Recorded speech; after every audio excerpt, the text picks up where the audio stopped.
I feel unfortunate about looking at this bill and kind of how this is happening is, the people that marched at the front of this demonstration, the Magatautau, sort of the esteemed individuals.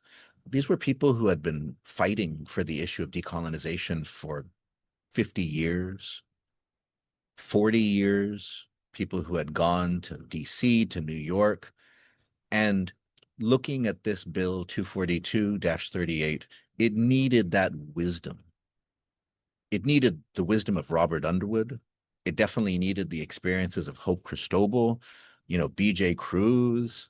It needed the wisdom of Jill Beneventi, who participated in sit-ins and campouts in Adelup for Chamorro land rights. It needed the relatives of Angel Santos, who blocked access to federal facilities in the name of Chamorro rights. Like it, even if Parkinson wants to be a part of this, and that's good, move this ahead, but it still needs that grounded wisdom